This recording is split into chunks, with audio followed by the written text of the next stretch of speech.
Hi, my name is Roger Coupel. I'm a regional economist in the Ag and Applied Economics Department. Welcome and thank you for tuning into my session on the economic outlook of Wyoming. I'd like to talk a bit about economic trends and outlook for the state in general.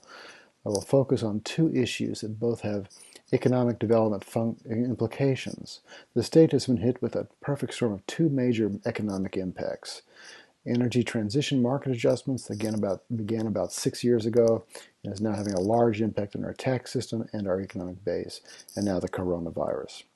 We're still in the throes of the pandemic, and we're hoping various vaccines now being distributed to members of the public will stop or slow the growth of the disease. However, it is important to keep in mind that though we really do not know that we do have these vaccines, we really do not know how this disease will progress with vaccines, and we may be looking at a false summit on infections. So it is important to remain flexible and follow the CDC guidelines. The outline of this talk will be as follows. First of all, I'm going to talk a little bit about how one might think about local economic resilience in the reality of energy market transitions, these structural changes, and secondly, how it might relate to COVID-19. I'll then go into some of the data, the general trends and changes that are in the economy. I'll focus down into energy transitions and market changes and other parts, and then go into some of the other parts of the important other parts of the economy, and then finish up with implications for economic development. So, economic resilience and development. First, some basics on resilience. When we look at the change and recovery in regions, recovery can vary considerably. For example, we hear a lot about snapping back when the problem is over. We look forward and then assume that the change is temporary and we will be back to the old normal. The problem is that recovery rates in rural areas are more complicated. The first panel is called the plucking model, first constructed by Milton Friedman in describing cyclical national recessions. When a disruption happens, employment drops, but then comes back to the long-term growth rate. That's that longer line. He designed this comment for the national recession debates that were occurring in the 1980s and 90s. However, Martin pointed out that there are other ways regions can act. They're not quite as resilient as the national recessions. In the middle panel, there are two possibilities. A snapping back to a previous long-term growth rate, but at permanently lower starting level. This is a common occurrence for strong rural areas. They may grow at a national rate, but start at a lower level when there's a disruption. This is especially common for strong export-based economies such as energy and tourism. What happens to the national economy then takes a little while before you actually can get back to where you're going. But B could also happen, and is a characterization of long-term decline. It is symptomatic of fewer counties, but they do exist. The right panel is an indication of rural reformation where regions develop other resources that make living quality as good or better. The first question here is which Wyoming counties look like which cases in this panel, and also secondly, what does it take to get counties to stave off B or C and maybe even get to C? Getting to rural reformation is not an easy task and requires a lot of work in communities and a lot of reflecting on what those strengths are. So this outlook can't really get to those. There's no simple way to get there. So for some little basics on what's been happening. Okay, well, as you look at the graphs on the left, okay, you can really see what is happening in 2020 over the past few years with respect to COVID-19. We're going along, as is often the case with the energy transition issue. We were a little bit of a spike there in 2015 and 2016, but for the most part, we were following the trend that was occurring in the national economy, which is exactly what that second panel was showing. But then, of course, COVID hit. Wyoming's housing prices Our personal income actually increased from 2020 first and second quarter by 28% at an annualized rate, but a lot of that has to do with, uh, according to the Economic Analysis Division, but a lot of it has to do with changes that already had been set in motion. Okay, Wyoming's housing prices appreciation saw an annual growth rate of 4.6%, higher than the U.S. of 4%. We'll talk a little bit more about that later. But the Cheyenne and Casper MSAs both saw strong growth. Statewide, single-family units were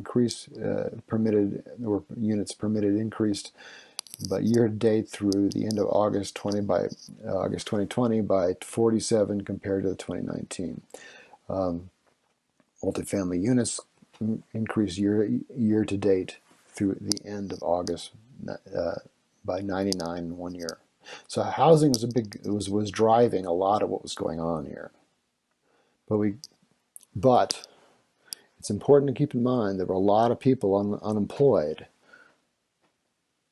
I think the U.S. was 6.6%, and or we were 6.6%. The U.S. was 8%. Okay, but the point is that in terms of unemployment, the point is that there are a lot of people hurting, despite the fact that some of these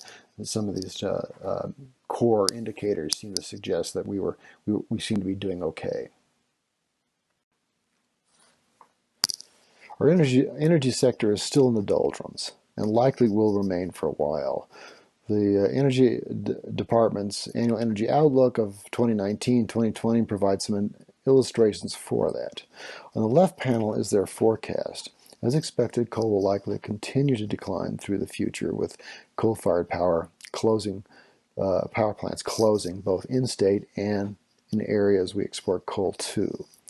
Dry natural gas will continue to increase in importance. Two reasons for this are, first, the overall supply continues to grow due to technological change, directional drilling, hydraulic fracturing, relative to demand. So supply is increasing faster than demand in this case. And second, the byproduct problem. Much of the gas being produced is produced in production of oil and natural gas liquids. Now, oils for obvious things like gasoline and other kinds of refined products, but we forget that natural gas liquids are a valuable product too. That's ethane, pentane, butane, those kinds of things. And a lot of them are used for PVC piping, especially for diesel. So your diesel pickup truck is going to be using natural gas liquids to help as a feedstock. But as they're producing methane or producing oil or producing the wet gas that includes those much that they have to find a way to dispose of the gas, and it is better to get some little revenue rather than flaring it. Sometimes they can keep putting it into the pipeline any way they can. They can store it in subsurface reservoirs if they have the possibility. But the fact of the matter is that there's just a lot of gas out there, and gas is the primary competition to coal. Estimates by a Bloomberg analysis speculate that even break-even prices of gas could be low as a negative $4 per 1,000 cubic feet. Okay, in other words, they're going to pay somebody to take it, and that's not so much here in Wyoming, but it certainly is in places like the Permian Basin and some of the big shale plays in the south and in the east, as well as the huge amount of gas that comes from the Gulf of Mexico. Well, adding to that is the second panel to the right, a series of studies that Lazard has done, LLC has done, and company has done for about 15 years. And what he uses is the levelized cost of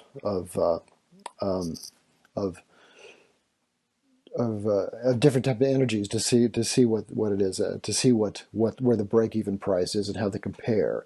The levelized cost is basically you take the cost of developing over the life of the the field or the life of the operation or the plant, you divide by you divide that cost into the amount of electricity you've kind of created, okay, and and then and that is a planning. It's an average cost, but it's still an important planning number that one has to consider. Um, it's an average over the life of the plant. The company has been producing these estimates for a number for the DOE for a number of years, and so one of the things you can see though is that red line, what's on the right of the red line versus what's on the left of the red line, and where coal and where natural gas and utility scale um, renewables are. And unfortunately for coal, gas, which is the primary competitor to coal, is for the most part a less costly alternative than coal. But so are renewables. Now, distributed renewables, the two top, are still more expensive for the most part than coal, since especially our coal is quite cheap.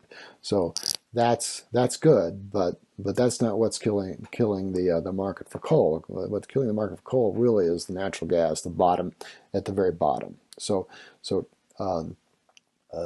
and as if you looked at previous Lazard studies that go back to the 2000s, that those numbers have changed considerably. So coal, distributed renewables have pretty much stayed where they are, while natural gas has moved to the left, as has those utility scale renewables. And so that technological change is huge here.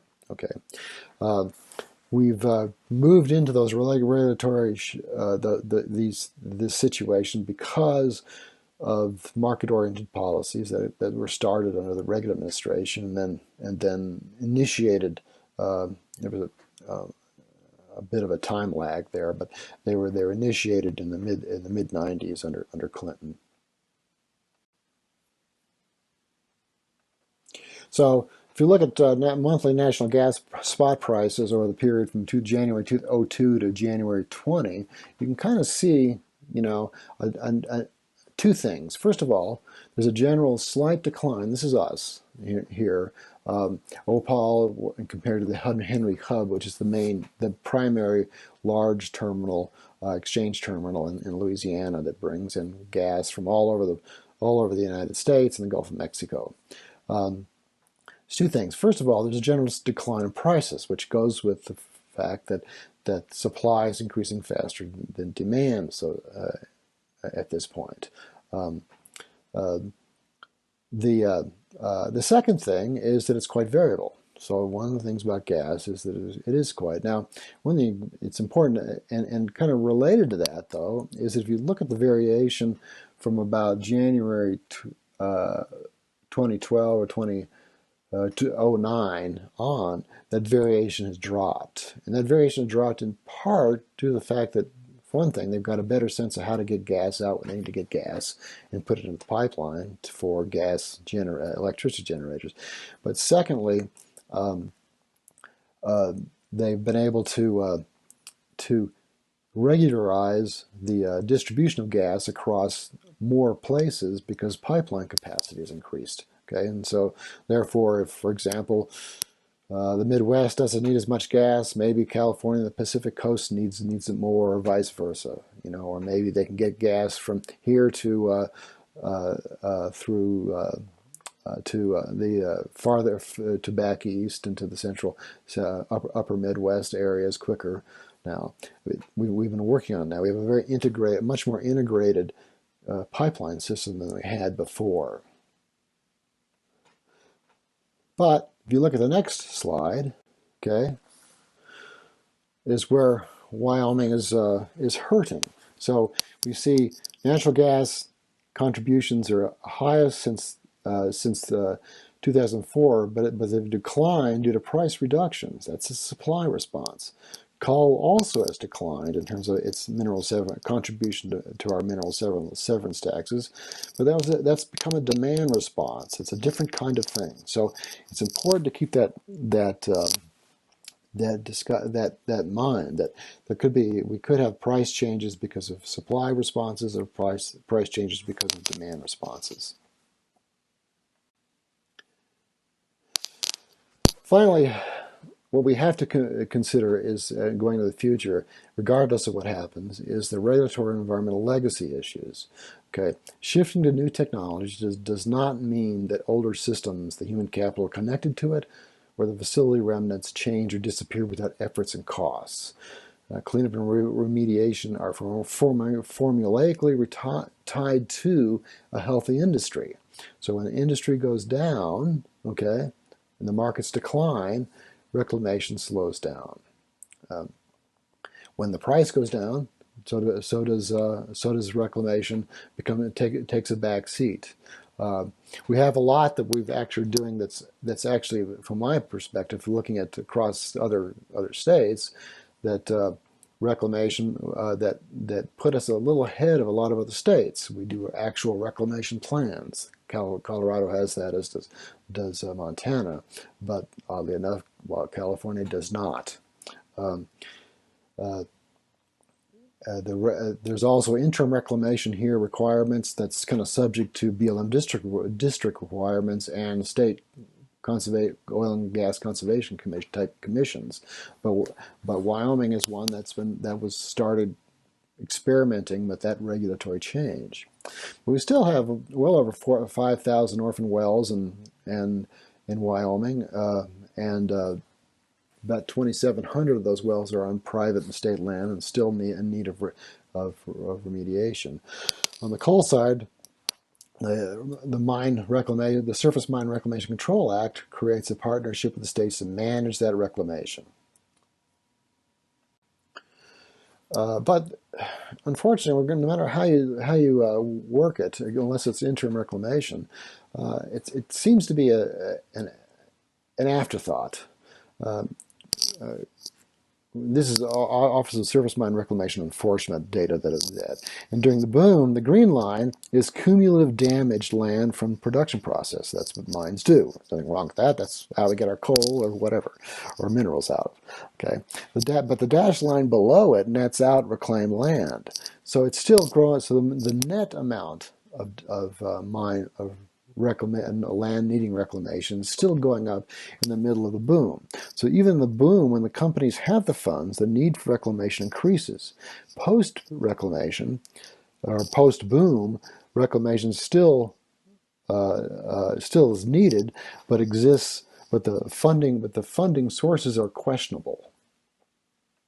Now, our mining companies that in the Powder River Basin do a good job. They're some of the international experts of the that are biologists that work for oil and gas, some of the oil and gas companies, and the mining companies that know how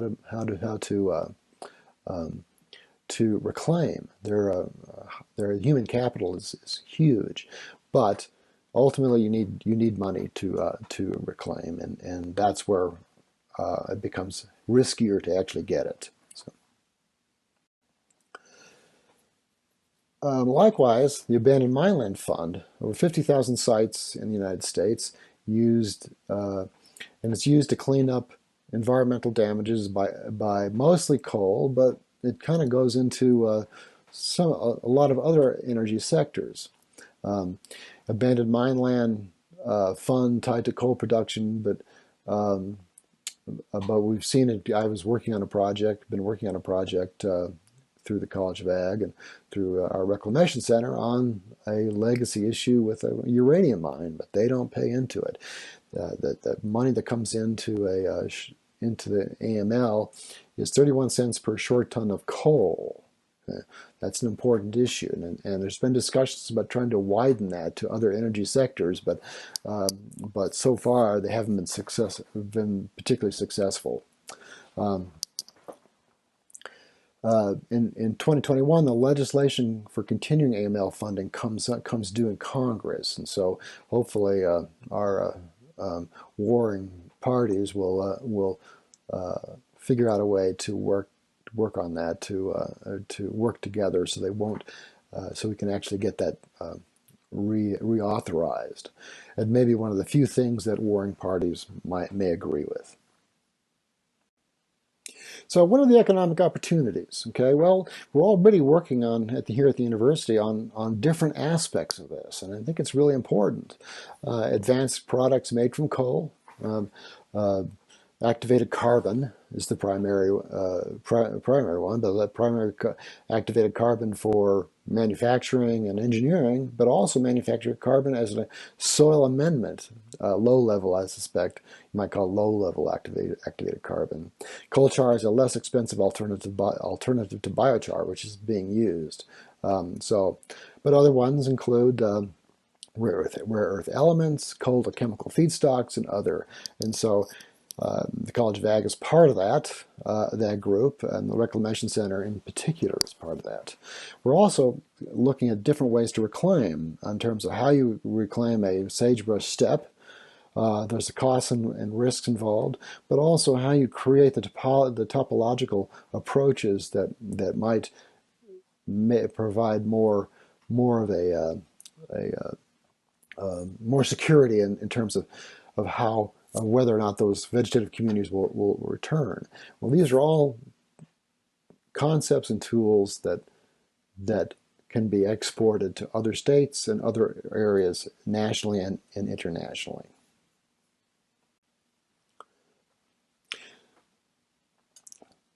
So I won't go too much in the coronavirus because, like I said, the Wyoming Department of Health dashboard is something everybody can see. But you start looking at how we um, um, how we've as a country dealt with the issue of coronavirus, and how it's got nationally, as even in this state, has gone up considerably. And I remember discussions back in April, people saying, well, we're rural and we're not going to get it. It's an urban thing. Well, apparently it isn't. And so it's always going to be a bit of a hobble on our ability to recover quickly from coronavirus. And we're in an important turning point here as to whether or not we're going to have more spikes, more phases. We've talked about 2 phases, but there could be more than that. So I think we need to be careful, and we need to figure out ways to contact trace and to manage economies in a way that reduces the likelihood of getting it. But it's always going to be there. Well, let's find out what's going on with the rest of the economy. From the home prices from second quarter 2019 to second quarter 2020, about a 4.6% growth. But if you look at it a longer level, from 2010 to 2020, it's a lot less. And what we've found is that every state in the Pacific Northwest, from all the way to Wyoming, which we're not in the Pacific Northwest, but and it goes all the way down to New Mexico and Colorado, have had booms in the real estate markets. It actually includes western provinces of Canada as well. There was an outlook or a conference in the summer that I was part of. Okay. So in some respects, now oddly enough, the argument was in some of the interviews and surveys suggest they're coming out here because they get away from the coronavirus. But then you kind of look at that and say, okay, well, yeah, we've got an increase in coronavirus ourselves, which is pretty serious. So they may be making the wrong decisions. But what's important to consider is that they are, whether they're making the wrong decision or based on a myth. The fact of the matter is they're buying up, and we're seeing that right now. That's good for the real estate market and good for our tax revenues, but it does mean that new people are moving into the state, and sometimes that can be disruptive. I've tried to avoid in the beginning talking about the recreation and tourism, primarily because it's it's um, it's a lot of times seen as a competition with energy, and it really isn't.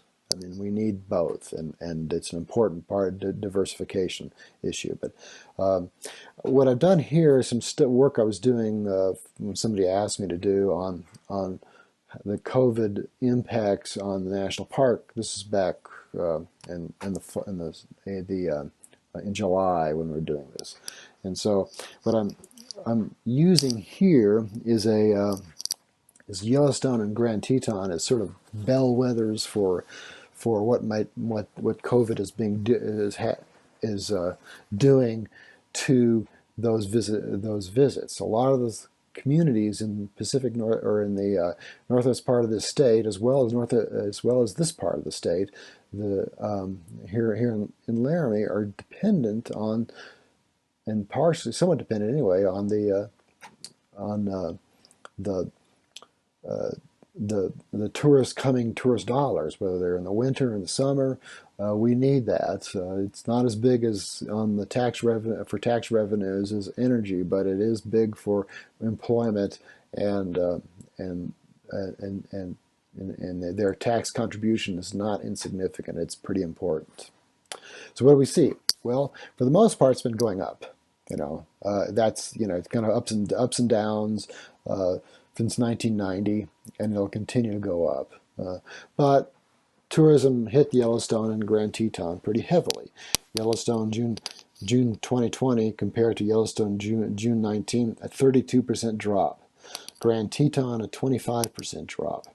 Comparison with the Great Recession, though, and this is an interesting, was that it increased by 5% from June before the crash, and so we had this Great Recession, and they actually increased the number of people going to the park.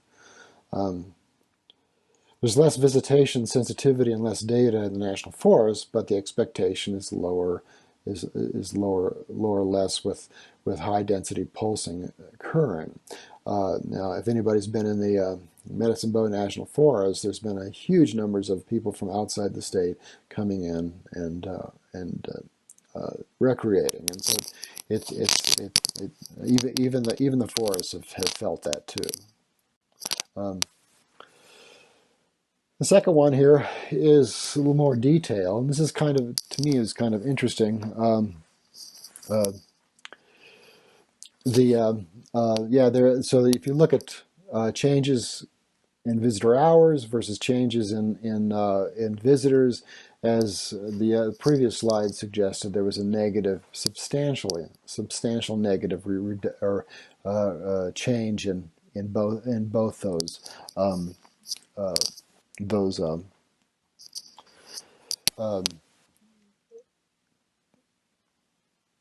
both of those metrics. What's interesting too is that if you actually look at from the monthly public use report, they spent less hours in the park in 2020 than they did in 2019. Now we don't know. 1 year does not make a trend, but if they're spending less hours, they're spending less money on.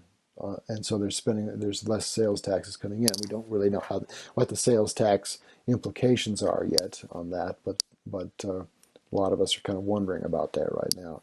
There's also fewer overnight stays. Concessionaire lodging dropped by to about a tenth, while camping total overnight stays dropped down was about 26%. So you're looking at some pretty amazing number of changes, and that translates to less spending as a result of that. So in conclusion, okay, I think that transition in energy and energy markets is a negative, but we have to think in terms of how we can make it positive. Um, those Martin's discussions in his book, in his article, basically said something like that. He wasn't looking at us or looking at energy. He was looking at overall manufacturing or different types of trends going on in England. But the point is that we have to work hard to make sure it isn't a decline in a region and figure out ways. And we have to work hard to figure out how to get to a rural reformation. It may be a small one, or it may not be a big one, but any kind of growth and leveraging assets is the next stage. And as people have said, politicians have said, never waste a good recession. The Germans did this during the 50s and 60s and 70s. Every time there was a recession, they retrained people. And so we need to start thinking about that. Wage and salary income may recover or snap back. I don't know. Is that a snapback, or it may recover at a lower level? Okay. Reclamation is a possible industry cluster, but one that needs to find funding to support industries to implement that, because the companies that are on the hook to do it are generally speaking having a hard time maintaining being viable. There needs to be a national need to discuss the AML. We can't really afford not to. And then the real estate growth and tourism growth will continue regardless of whether or not of what we do with the other sectors in our economy. Anyway, thank you very much. In this email I have in this PowerPoint I do have my references, and so if you're interested, let me know, and I can send that to you separately. Thanks and goodbye.